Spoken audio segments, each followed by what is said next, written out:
Are you still struggling with dimensional analysis? If so, here's some more practice and review to help you get through it. Remember, dimensional analysis is just a way for us to use units to help us get from one unit to another, to do conversions and calculate so that we can kind of keep track of where we've come from and where we're going. Let's go through this using an example. The example is how many seconds are in an 8-hour workday. So the first thing that we have to do is figure out exactly what it is that we know and try to figure out what it is that we want to figure out so we know where we're going. So the what we know piece, that's where we're going to list what's known. So in this case, what's known is that we have 8 hours, and we probably know some other things, but we're going to figure out what it is we need to get to before we make any other, add any other things to our list. So the unknown, what is it we're trying to find? In this question, it says how many seconds are in an 8-hour workday. So the unknown is how many seconds. So maybe we know some other things that'll help us get from hours to seconds. For example, do we know how many seconds are in an hour? Maybe you do, maybe you don't. Let's assume we don't. If you don't, you're going to list, I hope that you know there are 60 seconds in one, and there are 60 minutes in 1 hour. So these two pieces that we just added, 60 seconds per minute, 60 minutes per hour, will help us get from hours, what we know, to the seconds, what we don't know. So that's step 1. List what you know and what you don't know. Okay, step 2, we're going to set up a T-chart. The T-chart is just what we're going to use to help us make a conversion. Sometimes it's long, sometimes it's short. We're going to start like this for the first one. So we know 8 hours, that's what we're changing. So we're going to start with 8 hours in the top left. The thing that goes in the top left in your starting place is always what it is that you are trying to convert from, and that's going to come from your problem. Any of these other things that are listed here, like 60 seconds per minute and 60 minutes per hour, those are called conversion factors, and we're not going to put those in until later. So step 2 is done. Our T-chart is set up with our given in the top left. Now for step 3. We're going to put our units in, no numbers yet. We're going to put our units in to help us get from what we know to what we don't know. Now the way we figure out where those units go is that we look at where the unit is we want to get rid of. In this case, it's up on the top part of our T-chart, the hours. We are going to put it, the same unit, hours, on the opposite side of that T-chart. And when I say opposite, I mean up or down. So the opposite of the top would be the bottom. So we're going to put hours on the bottom. Now, I don't have a conversion to get me from hours to seconds right here. I have hours to minutes. So since I have hours on the bottom, I'm going to use this one. I'm going to put minutes on the top. So minute goes here. Now remember, we're only filling in units right now because it's really, really, really important for you to keep the units in this problem. Because sometime you're going to end up doing a problem that's pretty complicated, and not using units is going to make it more confusing. Now, if I look at this, I am not at the desired unit. Remember, my desired unit is seconds. Right now, I have minutes. If I look at this, the way it's set up, hours cancels out. I've gotten rid of hours. Now, if you're wondering how that works, if you think of something like, if you had a fraction and you were multiplying a fraction in math, maybe you had 3/5 and 5/9. These two 5s would cancel out because one's on the top and one's on the bottom, and that's kind of like 1, right? So we'd end up with 3/9. Well, the same thing happens with our unit here. So we have gotten rid of hours and we have arrived at minutes.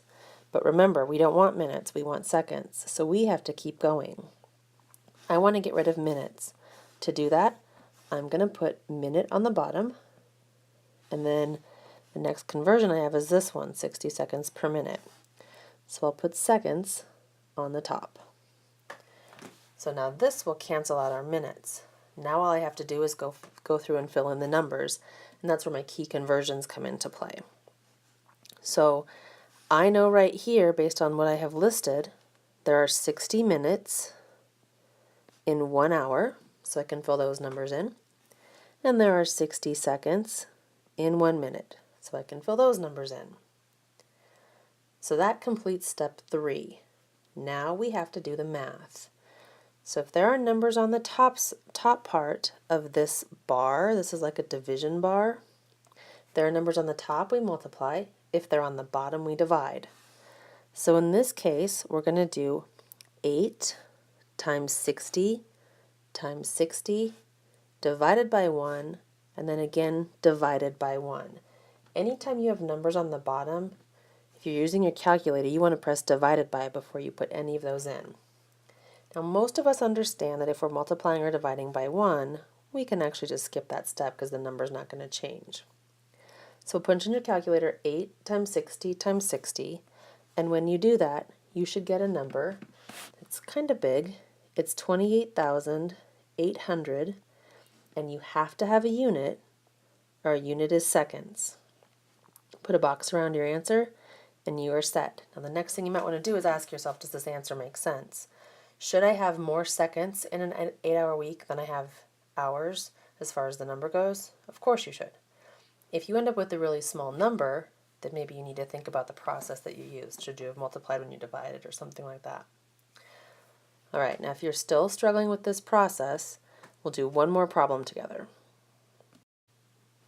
All right, let's try this sample. How many kilograms are there in 4,367 milligrams?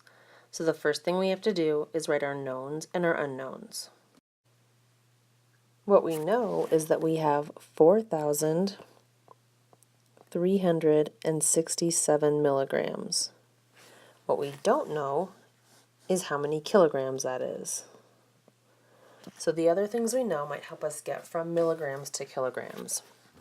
Maybe we don't know how many milligrams are in 1 kilogram, but we do know that there are 1,000 milligrams in 1 gram, and there are 1,000 grams in 1 kilogram. These two things right here, milligrams to grams and grams to kilograms, these are our conversion factors. Those two things, 1,000 grams and 1 kilogram, are equal amounts of mass. 1,000 milligrams and 1 gram, that's an equal mass. So now we have to set up our t-chart. So we're going to set it up like we did before. Top left corner, we put our known, 4,367 milligrams. Do not forget your units. Next step, we need to get rid of milligrams and get to one of the things we know.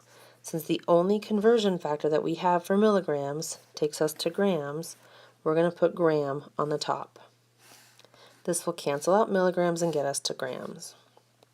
Next step, we're going to use that other conversion factor, grams to kilograms, and we're going to plug that in here at the end. That'll get us to cancel out grams and get us to kilograms, which is exactly what we're looking for. Remember, that was our unknown. Next step, we're going to use those conversion factors that we've listed, and we're going to put them into our t-table. So 1 gram, 1,000 milligrams. 1 kilogram is 1,000 grams.